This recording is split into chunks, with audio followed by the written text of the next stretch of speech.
दर्शन करा दीना।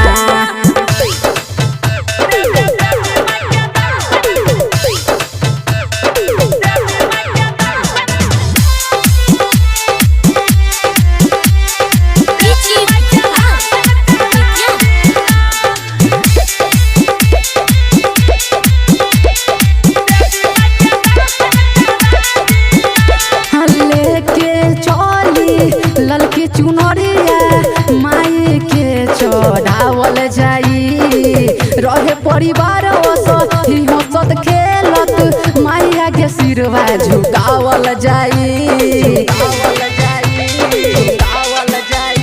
हाँ लेके चली ललकी चुनरिया माई के चढ़ावल जाई, रहे परिवार हंसत खेलत माई आगे सिरवा झुकावल जाई।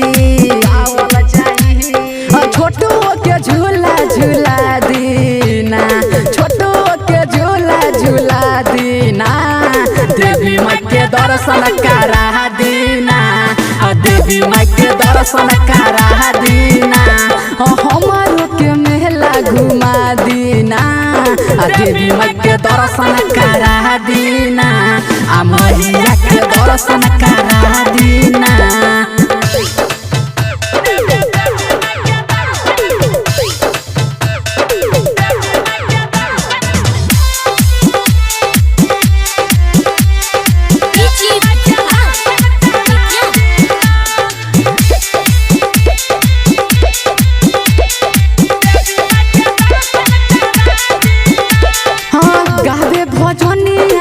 साजन वही है सुननी होई जगराता हो, सजल बापन डाल माये के चारों ओर भजन सुनाता हो।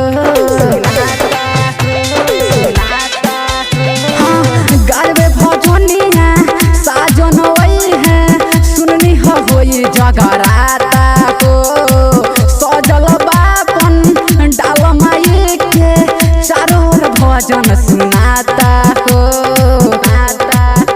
चंदन के तनी भुला देना, सोनू के तनी भुला देना, देवी माई के दर्शन करा दीना, मैया के दर्शन करा दीना, हमारो के मेला घुमा दीना, देवी माई के दर्शन करा दीना, मैया के दर्शन